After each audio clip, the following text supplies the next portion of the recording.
পরিবার পরিজন নিয়ে হত্যা করে বাথরুমে লটকিয়ে রেখেছিল। সম্মানিত সিলেটবাসী এবং সদর উপজেলাবাসী, আমরা সবাই মিলিত রূপ করব প্রশাসনকে।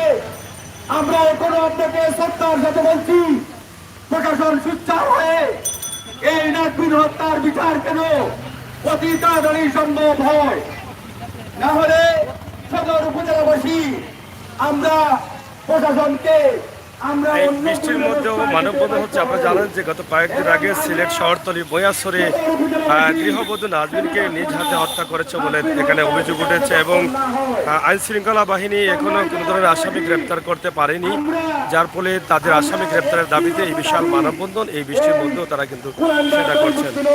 এবং তার পরিবারবর্গের জন্য অনতিবিলম্বে বিচারের আওতায় এনে তাকে ত্যাগ করে দাঁড়িয়ে তাকে ফাঁসির মঞ্চে তাকে হত্যা করা হয় এবং এই নাজবিন হত্যার বিচার আমরা যেন তার স্বজনরা এবং আমরা স্বচক্ষে দেখে দিতে পারি নাজবিন হত্যার বিচার সঠিক হয়েছে। আমি আমার বক্তব্য আর দীর্ঘায়িত করবো না, যেহেতু আবহাওয়ার অবস্থা খারাপ। আমরা সবাই নাজবিনের পরিবারের সকলের প্রতি আমরা শোকাহত, আমরা সমবেদনা জ্ঞাপন করছি। ধন্যবাদ ইলেকট্রনিক মিডিয়া এবং প্রিন্ট মিডিয়ার সকল সাংবাদিক ভাইদেরকে। আপনারা সঠিকভাবে আপনাদের কলমের মাধ্যমে আমাদেরকে সাহায্য করবেন এই আশাবাদ ব্যক্ত করে আমার বক্তব্য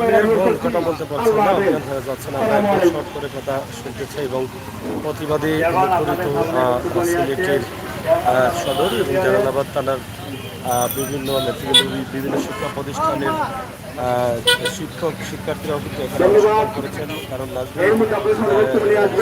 একজন শিক্ষক ছিলেন এবং করেছেন। একটি প্রতিবাদ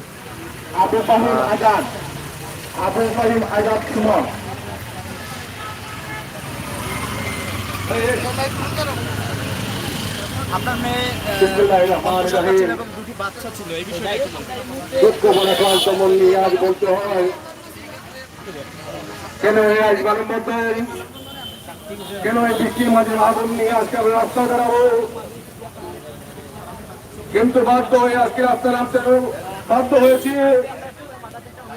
আমি আজকে যারা উপস্থিত হয়েছেন এই কষ্টের মাঝে বৃষ্টির মাঝে আমি তাদেরকে ধন্যবাদ জানাই। যে লাইন হত্যাকারী এই সিলেটের ঘুরে বেড়াচ্ছে, এখন পর্যন্ত নাজবিন হত্যাকারীদের বিচার হচ্ছে না এবং তাদেরকে আনা হচ্ছে না। আমি বিশেষ করে প্রশাসন ভাইদেরকে বলবো, কেন এরকম তামাশা? আপনারা জানেন না আপনাদের ঘরে মা বোন নাই? আপনাদের ঘরে যদি মা বোন থাকে তাহলে কেন এই হত্যাকারীদের বিচার হবে না? আমি আজকের যারা এখানে উপস্থিত আছেন সবাইকে অনুরোধ করবো যে আজকে যে আমার বন্ধন করেছি, আপনারা কি সঠিক হত্যাকারীদের বিচার চান? আপনাকে সঠিক হত্যাকারীদের বিচার চান? যদি বিচার চান, আমরা এখান থেকে 3 দিনের আলটিমেটাম দিচ্ছি। এই 3 দিনের ভিতরে যদি আমার প্রশাসন মহোদয় যদি 3 দিনের ভিতর এই নাইম হত্যাকারীদের যদি বিচার আওতায় না আনা হয়, নাজবিন হত্যাকারীদের বিচার যদি না আনা হয়, তাহলে এই সিলেটের মানুষ, সিলেটের সচেতন নাগরিক মানুষ সবাই চাপিয়ে পড়ে এই আন্দোলনমুখী হবে। আপনারা তখন কাউকে থামাতে পারবেন না। আমি আরো বলছি, যেহেতু আজকে বৃষ্টির দিন অনেক কিছু বলার ছিল কিন্তু বলতে পারছি না, তারপরে একটি কথা বলতে চাই। প্রশাসন বাইরের মিডিয়া বাইরের আপনার মিডিয়া বাইরের কষ্ট করতে মিডিয়ার কারণে আজকে মানববন্ধনে আজকে অনেক রাস্তায় দাঁড়িয়েছেন এবং হত্যাকারীদের দ্রুত গ্রেফতার এবং আপনার কাজ আন্দোলন করতে দৃষ্টান্তমূলক শাস্তি কিন্তু তারা দাবি করছেন বারবার, এবং তারা যে বিষয়টি আমাদেরকে আমাদের হত্যাকারীদের যারা আছেন তাদেরকে আইনের না পর্যন্ত আপনার কাজ চালিয়ে যান। আমাদের যতটুকু সহযোগিতা আছে আপনাদের আমরা সহযোগিতা করবো।